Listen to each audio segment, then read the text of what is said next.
Gracias al Señor. Hermanos, la palabra del Señor nos tiene pensativos, en el sentido de que nosotros queremos ser renovados en esta pasión por el Señor. Quiero volver a leer una escritura que hemos leído consecutivamente en los últimos tiempos, pero volvemos otra vez a Hebreos. Hebreos es un libro que podríamos estar toda la vida allí, pero que tiene que ver con nuestro sacerdocio, que tiene que ver con la elección que Él ha hecho, que el Señor ha hecho a nosotros, gloria al Señor. Otra vez, Hebreos capítulo 12, versículo 18. Versículo 18, ¿por qué no os habéis acercado al monte que se podía palpar y que ardía en fuego, a la oscuridad, a las tinieblas y a la tempestad, al sonido de la trompeta, a la voz que hablaba, a la cual los que la oyeron rogaron que no se les hablase más, porque no podían soportar lo que se ordenaba? Si aún una bestia tocar el monte, será apedreada o pasada con dardo. Y tan terrible era lo que se veía, que Moisés dijo: estoy espantado y temblando,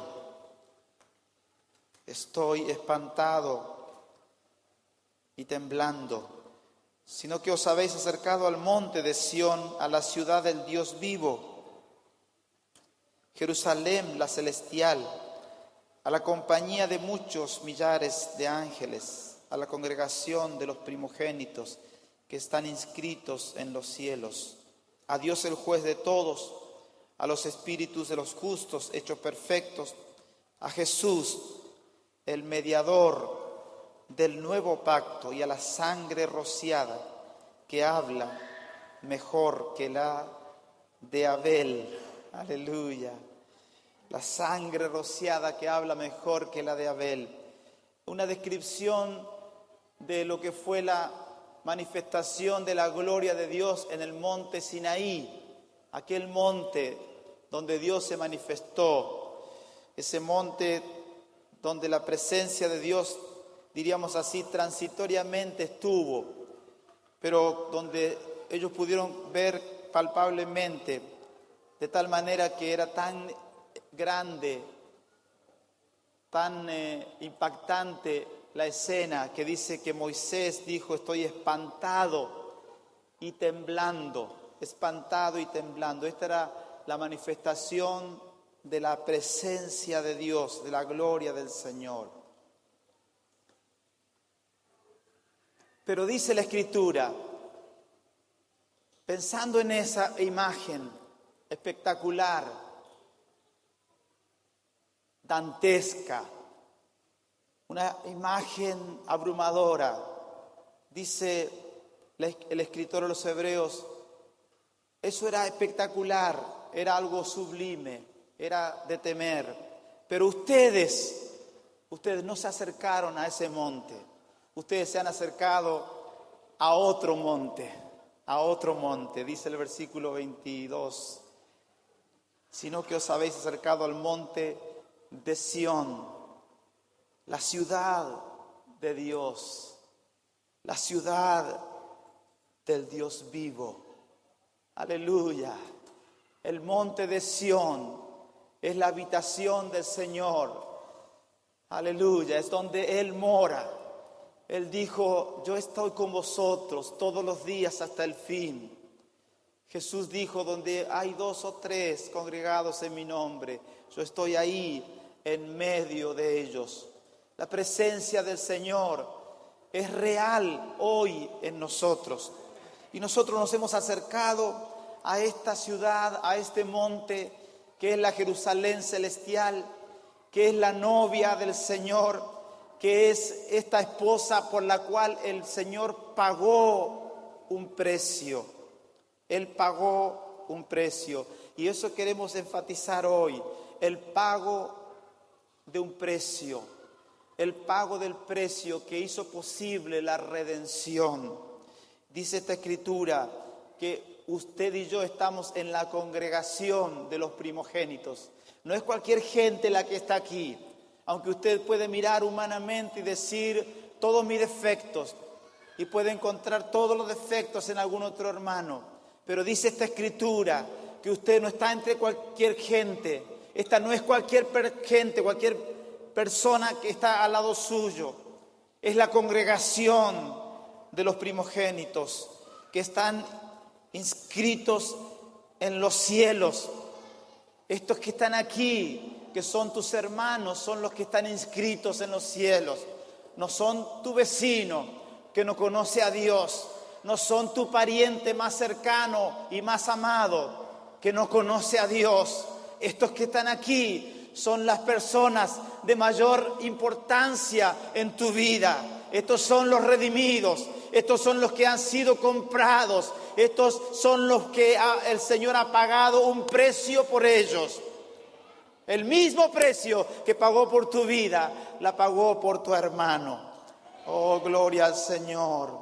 Gloria al Señor. Dice que la sangre de Jesús habla. Ya lo hemos dicho, pero tengo que repetirlo porque usted tiene la memoria frágil como yo. Habla mejor que la de Abel. ¿Por qué? Porque la de Abel clamaba por venganza, pero la sangre del Señor, ¿qué clama? ¿Qué es lo que clama al Padre? Perdónalos, porque no saben lo que hacen. Esta sangre clama un clamor que no puede ser clamado por ningún otro ser en el universo. El único clamor que sube delante del Padre y que tiene respuesta, y la respuesta eres tú. Eres tú que estás aquí, la respuesta, porque Él te ha perdonado. El Padre ha oído el clamor del Hijo, de la sangre derramada, y dice, lo voy a perdonar. No merece ser perdonado, tiene que ser condenado, pero yo pagué el precio, dice el Señor. Yo pagué el precio y ahora eres libre, eres perdonado. Tu deuda ha sido pagada. Qué maravilla que si usted tiene una deuda hoy en algún lugar, en algún banco, en algún préstamo, en lo que sea que haya comprado, qué satisfacción, qué alivio sería que alguien le diga, mire, tu deuda ya está saldada. Las cuotas que me debes del vehículo que me compraste, olvídalas, porque no hay que pagar más nada. La casa que me compraste es tuya. Vamos a hacer la escritura, porque ya no hay nada más que hablar. Tu deuda ha sido pagada. Eso es lo que hizo Jesús. Pagó nuestra deuda. Aleluya. ¿Cuál era la gran deuda que nosotros tuvimos? ¿Sabe cuál es la gran deuda? La desobediencia. Hoy nosotros hemos devaluado tanto las cosas y estamos en una sociedad que devalúa tanto todo, que la desobediencia ha pasado a ser parte de nuestra vida. Y la desobediencia no la consideramos como algo tan importante, pero la desobediencia ha sido la causa de la caída de toda la humanidad. Toda la humanidad está bajo condenación por la desobediencia de uno. La desobediencia marca el rumbo. La desobediencia puede marcar tu vida para siempre, así como la obediencia. Entonces, no devaluemos los conceptos de Dios, lo que es parte de la naturaleza de Dios. Volvamos a recuperar estos valores para entender que nosotros hemos sido llamados a caminar en esta obediencia. Gloria al Señor. Y dice un poquito más adelante en el capítulo 13, para ir a lo que queríamos decir hoy, dice, versículo 9, no os dejéis llevar de doctrinas diversas y extrañas. Como dice que hay doctrinas diversas y extrañas, porque buena cosa es afirmar el corazón con la gracia. Afirmar el corazón con la gracia, no con viandas que nunca aprovecharon a los que se han ocupado de ellas. Tenemos un altar del cual no tienen derecho de comer los que sirven al tabernáculo, porque los cuerpos de aquellos animales cuya sangre a causa del pecado es introducida en el santuario por el sumo sacerdote, son quemados fuera del campamento. Por lo cual también Jesús, para santificar al pueblo, mediante su propia sangre, padeció fuera de la puerta. Ahí nomás, otro día podemos continuar, porque nos interesa esta escritura también en relación a la alabanza, pero esta escritura que acabamos de leer, estos versículos, nos hablan primero de que nosotros estamos en tiempos donde hay diversas corrientes de doctrinas, diversas corrientes de doctrina. Hermanos, estamos en uno de los tiempos más peligrosos. La palabra lo anticipa, que nosotros íbamos a vivir tiempos peligrosos. Y lo hace más peligroso todo el hecho de que tenemos tantas posibilidades de información.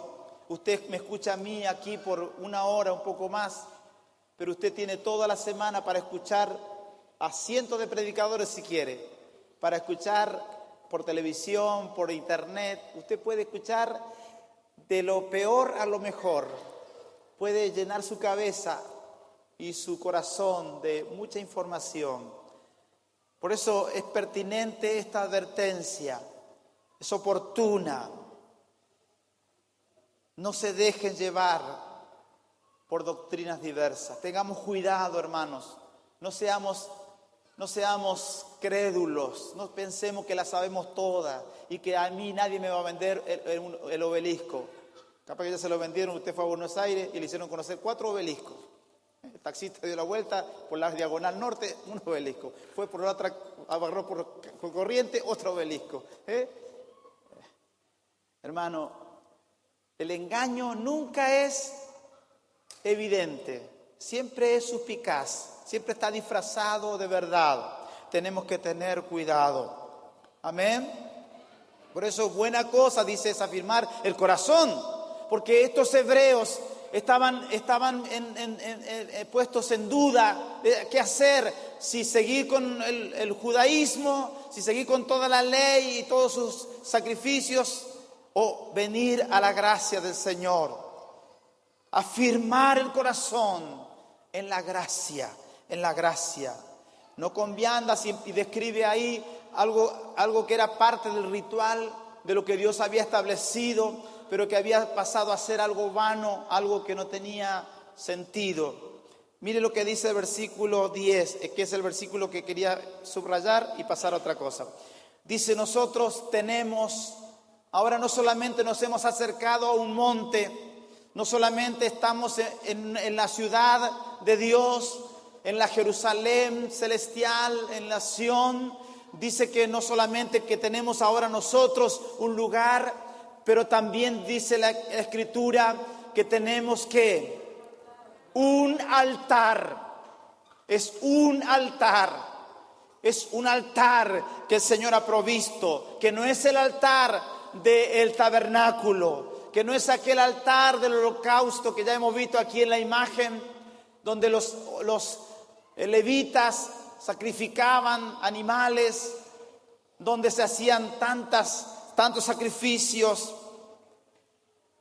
No es ese altar, porque si fuera ese altar no diría lo que dice el versículo. Dice que de este altar no tienen derecho de comer los que sirven al otro altar, al tabernáculo. Aquello que Dios había establecido por un tiempo era una imagen, era una figura de lo que vendría, de lo perfecto, que era Cristo, la manifestación de Cristo. Entonces el escritor de los Hebreos está poniendo aquí entre la espada y la pared a los que quieren seguir el judaísmo, seguir con los rituales y seguir en ese viejo orden sacerdotal. Dice, no, acá hay un nuevo orden sacerdotal. Acá hay un nuevo altar. En este altar, estas personas que quieren vivir con un poco de obras, con un poco de sacrificios carnales, humanos, no tienen posibilidad de participar de este altar, de comer de este altar. Lo que se comía del altar eran las ofrendas de paz. Ofrendas de paz eran la comida de los sacerdotes, los levitas. Ellos podían comer con libertad. Pero dice, este tipo de personas que están entre dos aguas, que están siendo arrastrados por diversas doctrinas, no tienen derecho de comer de este altar. Que el Señor nos ayude, que el Señor nos guarde, que el Señor nos guarde. Y nosotros estábamos pensando días pasados en el sacrificio de obediencia, porque estábamos hablando de la ofrenda de la leña, ¿se acuerdan? La ofrenda de la leña. La ofrenda de la leña dijimos que tenía que ser la leña, siempre se usa leña, no se usa leña de un árbol vivo, se usa de un árbol muerto, la leña seca, muerta, sin vida. Esa es la leña que va a arder en el altar del holocausto. Dijimos que no es una ofrenda menor, que es una ofrenda de vital importancia, porque es la ofrenda que hace posible que el fuego arda. Si no hay leña, no hay fuego. Eso ya lo dijimos, tenemos que volver a repetirlo. Y de ahí se desprende este pensamiento sobre el monte Moriah. El monte Moriah fue el monte donde Abraham subió con su hijo. Los dos, el padre y el hijo, en acuerdo mutuo, subieron al monte a ofrecer el sacrificio.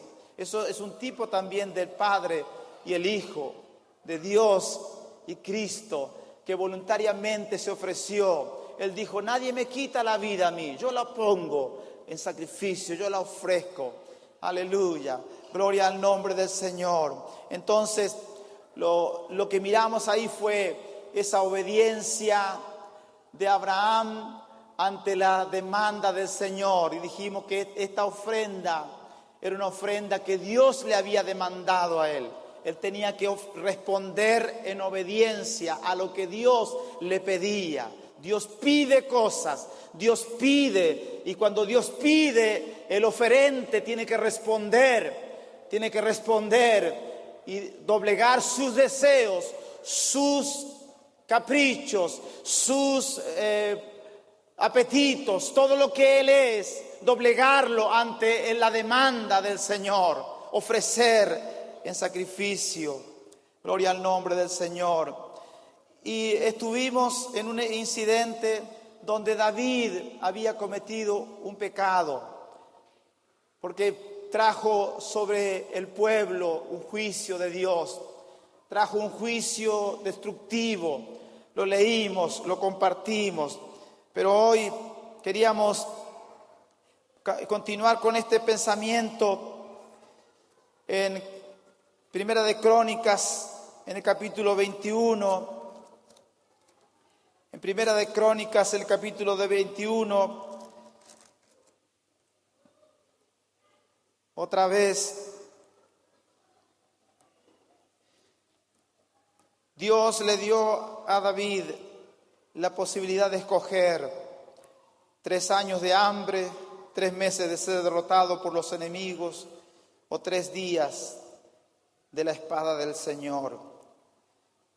Y él dijo, yo conozco que tú eres un Dios misericordioso. Es misericordioso el Señor.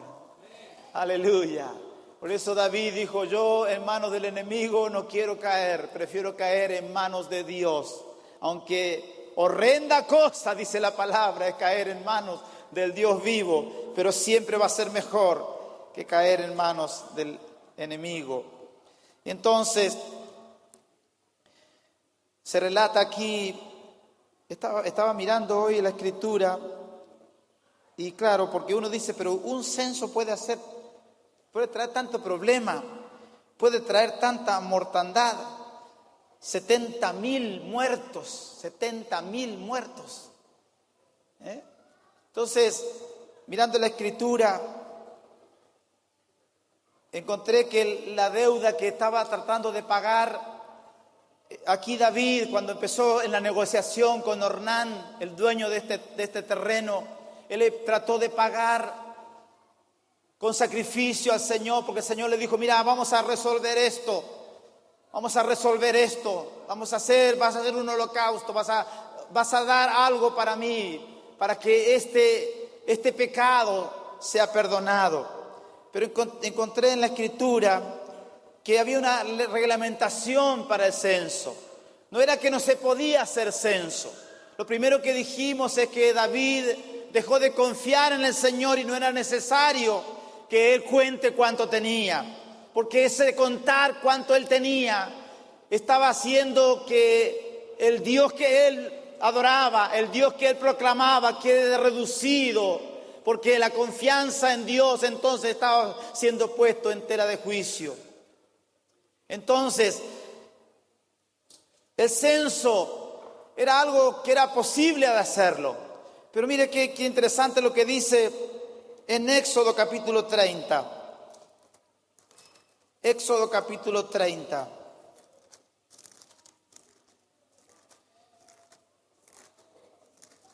Dios había puesto un precio, un valor para esta práctica. Una práctica que no podía ser realizada de cualquier manera. Debía ser dado un precio por el valor de cada persona.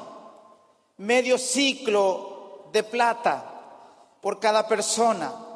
Medio ciclo de plata. Dios había establecido, digamos así, un valor, un precio.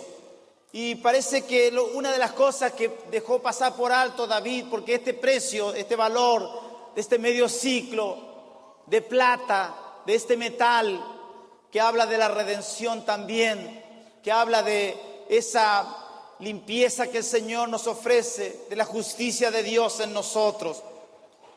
Este medio ciclo de plata se ve que es una práctica que David dejó pasar por alto y él no puso ese detalle cuando él empezó el censo, porque por la gente que censó, por todos los miles que él censó, él tenía que haber ofrecido una ofrenda al Señor, haber traído ese recurso, haber traído, digamos, toda esa cantidad de dinero y haberla traído como al Señor, dice la Escritura, que era para el santuario, era una ofrenda que ya estaba predeterminada para el Señor. Gloria al Señor. Vamos a Éxodo 30, 11. Cuando tomes el número de los hijos de Israel conforme a la cuenta de ellos, cada uno dará a Jehová el rescate de su persona. ¿Qué dice? Hablando del censo, que había que dar el rescate de su persona. Cuando los cuentes, para que no haya en ellos mortandad cuando los hayas contado. Esto dará todo aquel que sea contado. Medio ciclo conforme al ciclo ¿de qué? Del santuario. El ciclo es de 20 jeras. La mitad de un ciclo será la ofrenda a Jehová. Todo el que sea contado de 20 años arriba dará ¿qué? La ofrenda a Jehová. Que dice, ni el rico aumentará, ni el pobre disminuirá. Del medio ciclo, cuando dieren la ofrenda a Jehová, para hacer expiación por vuestras personas. ¿Qué es lo que iban a hacer? Expiación por sus personas. Y tomarás de los hijos de Israel el dinero de las expiaciones. ¿Y qué? Y los darás para el servicio del tabernáculo de reunión. Y será por memorial a los hijos de Israel delante de Jehová, para hacer expiación por vuestras personas. Ahí está la ley del rescate, la ley de cuando se hacía un censo. No era el censo en sí que era malo, no es que hacer un censo es malo, porque por ahí hacen un censo en estos días, usted dice, le pega un portazo al que viene con dice, no, nosotros no estamos en el censo. No es el censo en sí, sino es el mecanismo que no funcionó como tenía que funcionar. Primero que David tenía que haber puesto toda su confianza en el Señor. Y segundo, que él tenía que haber estipulado esto y haber marcado esto y haber sido fiel al Señor, a la ordenanza del Señor y haber pedido este dinero del rescate. ¿Por qué? porque cada persona de Israel le pertenecía al Señor. El Señor dice, son míos, son míos, son míos, gloria al Señor. Y este es el pensamiento que queremos en este día sostener y pensar en esto, hermanos, pensar un poco en esta verdad de que nosotros hemos sido rescatados. Hacer énfasis en que nosotros no teníamos ninguna posibilidad de menos de autorrescatarnos. No era ni posible la autoayuda, no era posible ayuda de otro lugar externa. Hay un solo camino. Jesús dijo, yo soy el camino, la verdad y la vida. Y nadie viene al Padre si no es por mí. Entonces, cuando Abraham agradó a Dios con su ofrenda, cuando Abraham agradó al Señor con ese paso de fe que él dio, esto le agradó tanto a Dios, que dijo de ese monte, este monte va a ser mi monte, dijo Dios, el monte Moriah. Aquí va a ser el lugar de mi presencia, ese monte, porque le agradó a Dios la obediencia extrema de Abraham. Hermano, qué lejos estoy yo de esa obediencia. Estoy a kilómetros. No me gusta someter mi voluntad. No me gusta no poder hacer lo que yo quiero. Aún en la adoración, en la alabanza al Señor, en mi vida cristiana. No me gusta. Mi carne se rebela contra esto. No nos gusta. Pero Abraham en obediencia fue y estuvo dispuesto a dar lo mejor que él tenía. Tu hijo, tu único, al que amas, le dijo Dios. Dios hizo énfasis en la calidad de la ofrenda que estaba trayendo Abraham. Era lo máximo que le podía dar a Dios, lo máximo. Pero lo máximo que le podemos dar a Dios no alcanza. Por eso, en el monte que Dios escoge, ese monte tiene un nombre. En el monte de Jehová será provisto.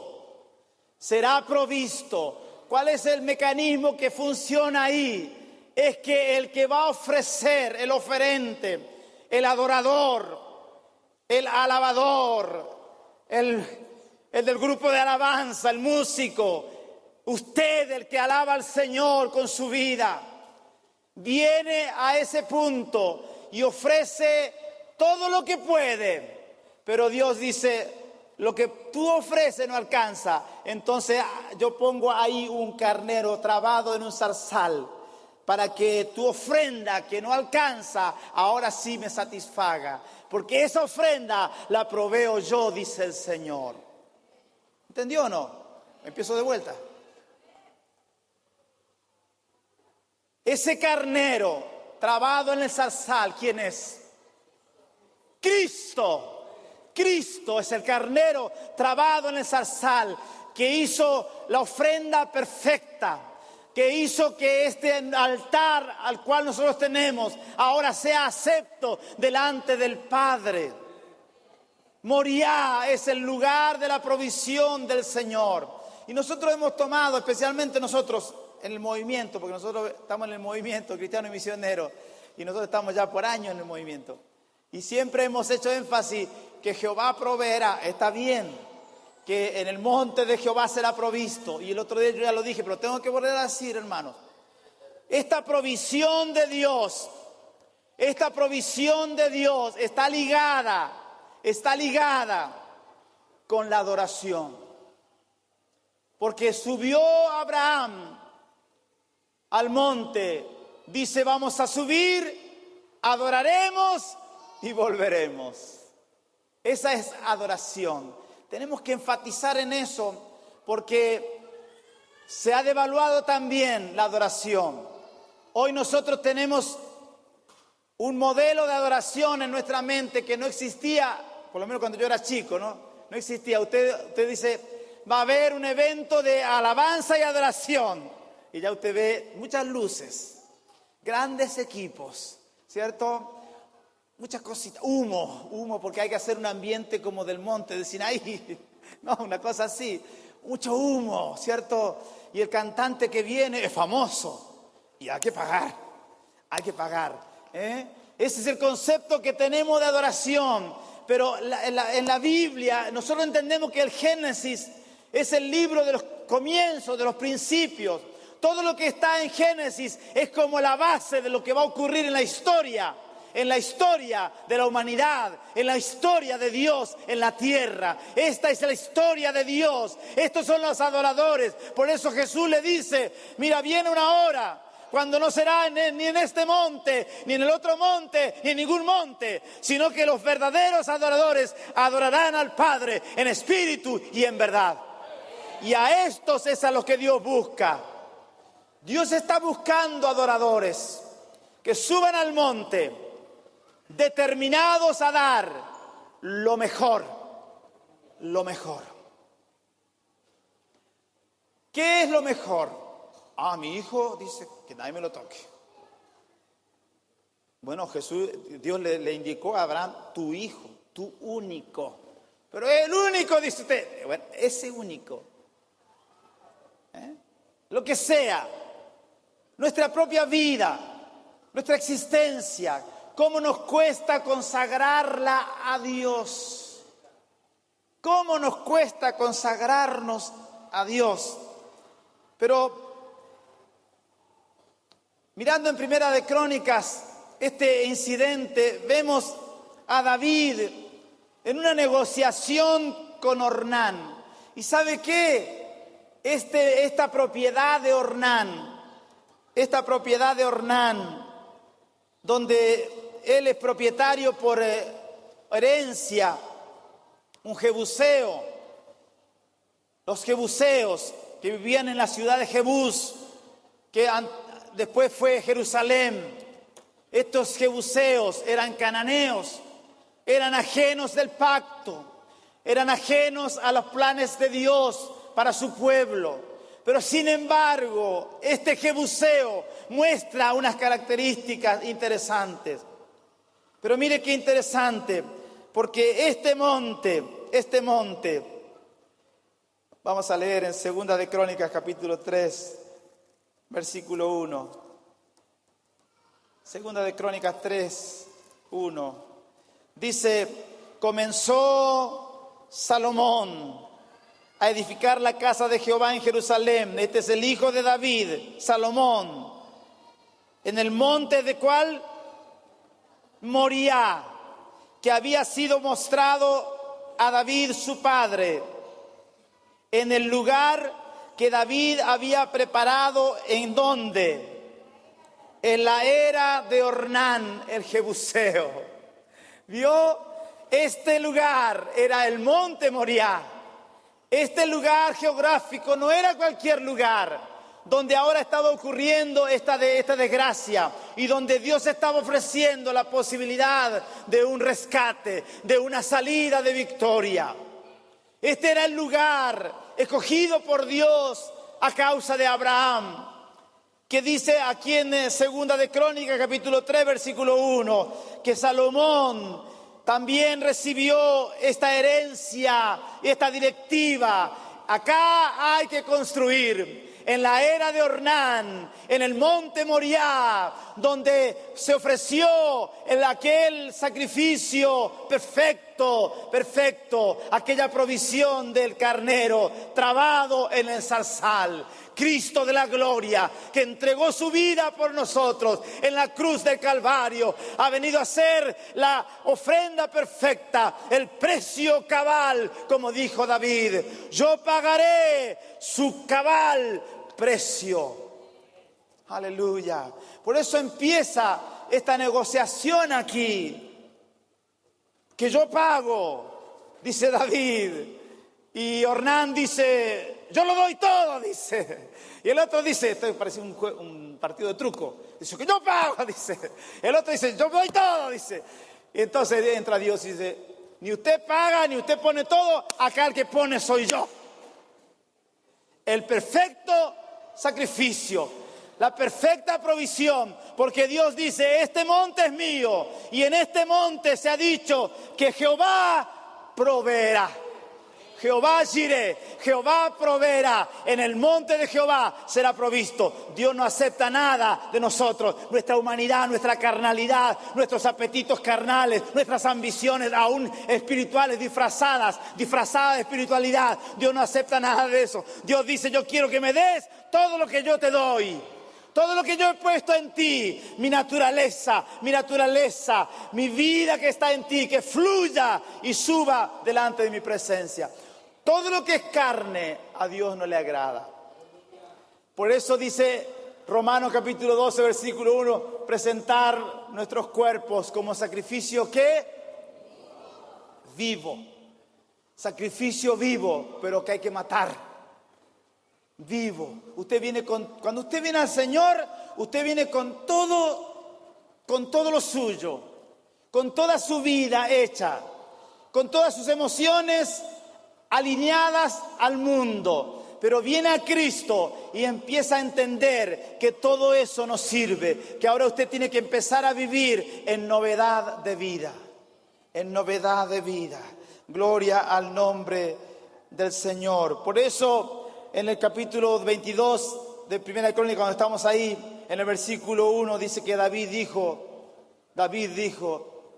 aquí estará la casa de Jehová, Dios, y aquí el altar de holocausto para Israel. David entendió, después de todo esto, que este era el lugar escogido por Dios, donde él tenía que levantar la casa del Señor. Dios no se lo permitió. Y el altar del holocausto. Gloria al nombre del Señor. Ya tenemos que ir terminando. Hermanos, nosotros teníamos una deuda impagable. David tenía un par de deudas acá. No había hecho conforme a la ley que Dios había establecido y había desconfiado del Señor.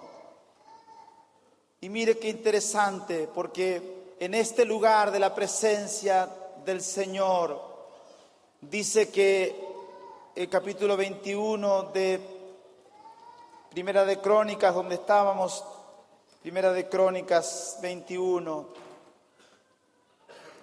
dice,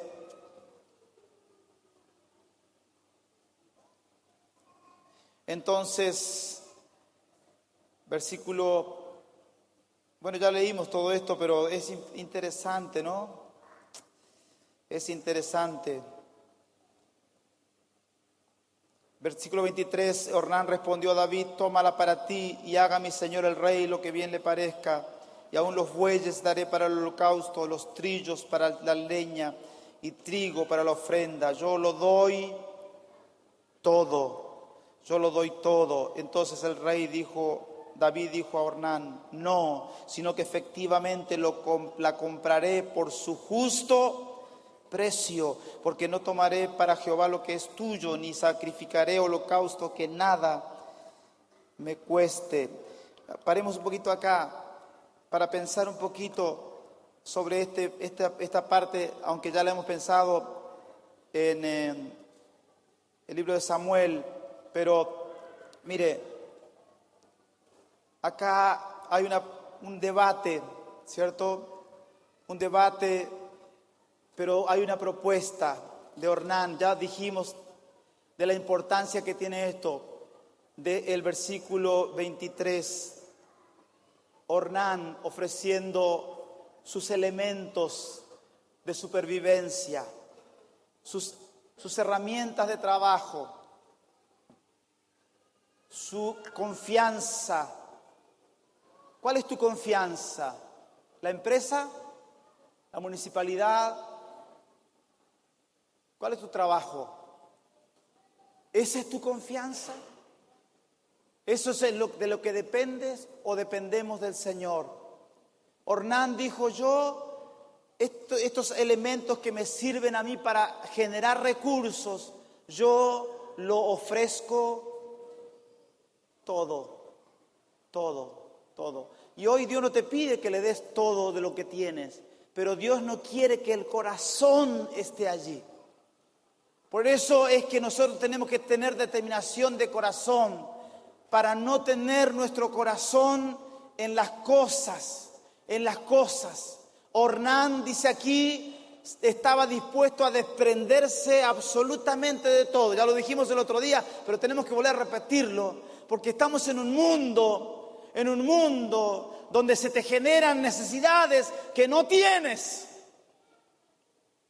donde te parece que necesitas comprar algo, pero que no lo necesitas.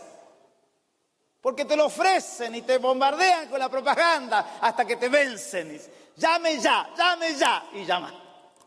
Y ahí manda la tarjeta. Es un tarjetero, mire, parece un espadachín. Que el Señor nos guarde. Estamos en un mundo materialista, no nos confundamos. No es que Dios te quiere amargado. No, a lo contrario, te quiere feliz. ¿Sabes que la deuda es un verdugo? Y alguno me dirá acá, y dígamelo a mí, dice, no puedo ni dormir. Mire la noticia que me da. Pero lo que te digo es lo que la Biblia dice, que la deuda es un verdugo. Y cuando nosotros entramos en el materialismo y en la ansiedad, empezamos a vivir en este mundo. A vivir de esa manera, y no solamente en ese sentido. Se me viene a mi mente esos arrebatos de limpieza que te agarran justo el día del culto. Dice, no, lo que pasa es que me puse a lavar, dice, y me perdí. Me puse a limpiar la casa, dice. ¿Vio? O sea, somos engañados fácilmente. Se degrada nuestra adoración, nuestra pasión por el Señor se diluye y se deja ver que nuestro corazón no está en Dios. No, pero es que no está, porque si no, no sería así. No sería así. Yo lo doy todo. Ese es el lema, diríamos así, del Monte Moriah. Hay grandes carteles que dicen, yo lo doy todo. ¿Y de dónde agarra Ornán este espíritu? ¿De dónde es que él, siendo un jebuseo, siendo no del pueblo del Señor, es impregnado de este espíritu? ¿Por qué él tiene esa inclinación? Porque en ese monte hubo un hombre que lo dio todo. La iglesia de Jesucristo es el lugar donde o lo das todo o no va. Jesús dijo, el que me quiere seguir, niéguese a sí mismo, tome su cruz y ¿qué? Y sígame. El que no toma su cruz y no se niega a sí mismo, no puede ser mi discípulo. Jesús, pero estamos en tiempos más elásticos, en este tiempo donde hay que ser tan tolerante. ¡Qué intolerante!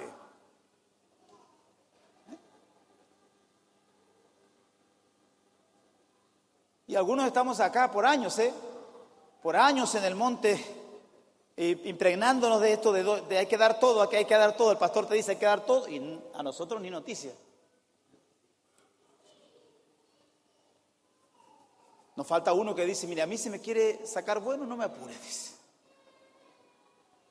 A mí déjeme que yo voy despacito. Pero te aviso que de todas maneras, en algún momento Dios te pide todo. Este no es el club de amigos de Jesús. Esto no es Cáritas, esto no es la Fundación La Última Frontera. No, esta es la iglesia viva de Jesucristo. Donde yo lo doy todo. Es bravo, ¿eh? Es bravo. No es cualquier cosa. Y David dice, no, yo voy a pagar, porque yo me siento en deuda, porque yo hice algo malo, porque yo no hice lo que tenía que hacer y juntar los recursos para Dios. Entonces yo voy a pagar. Que el Señor nos ayude. Pero dice una expresión importante, lo compraré por su justo precio. Lo compraré por su justo precio. Y dice que David le dio a Ornán por aquel lugar el peso de 600 siclos ¿de qué? De oro. 600 siclos de oro. Cuando usted compraba un esclavo, usted pagaba con plata.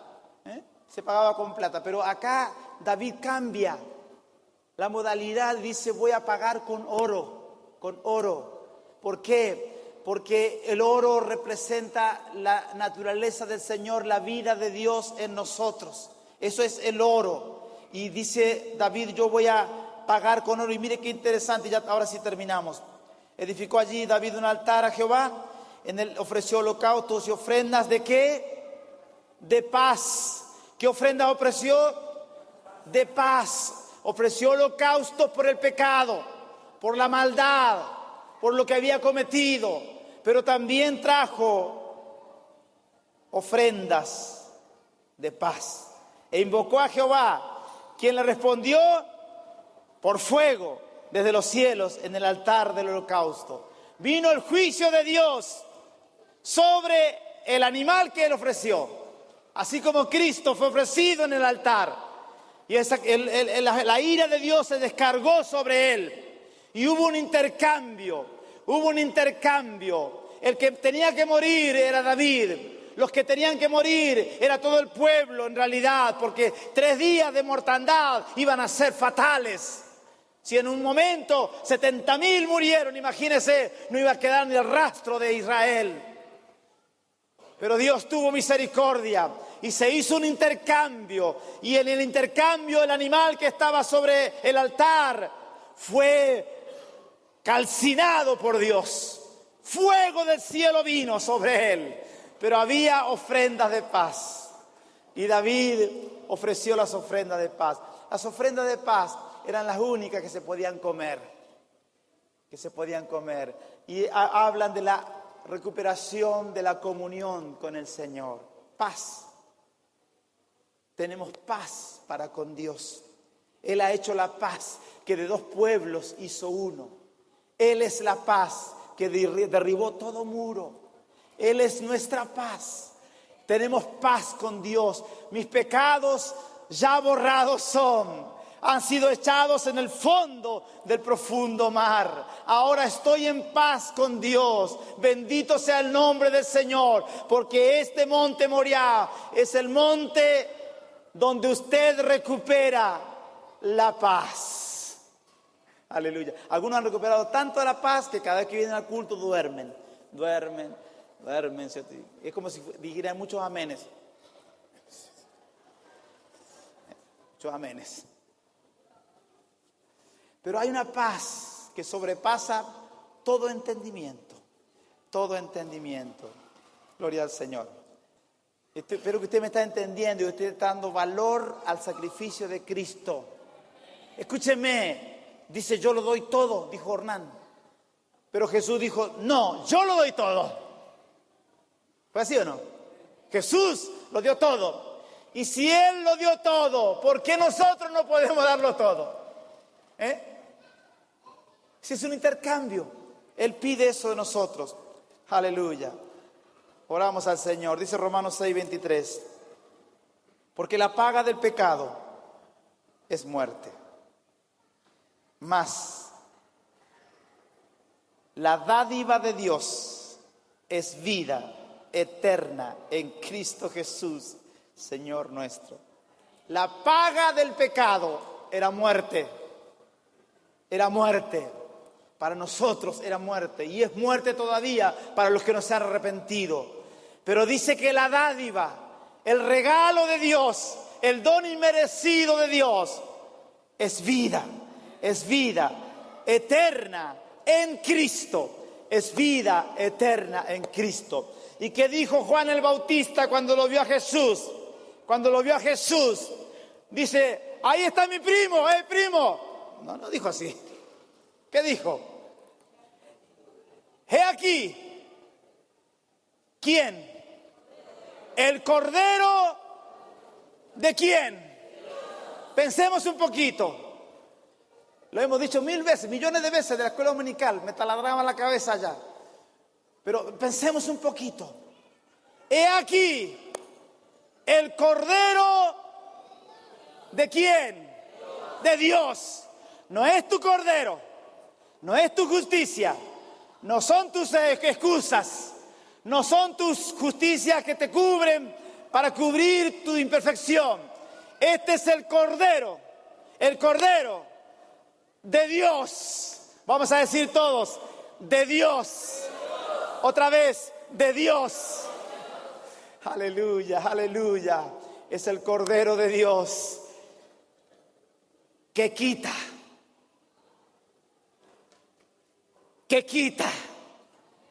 el pecado del mundo. Este es el Cordero de Dios que quita el pecado del mundo, aleluya, que ha quitado nuestro pecado, que ha apartado la culpa y que ha hecho la paz, Hay ofrendas de paz, aleluya, aleluya, gloria al nombre del Señor.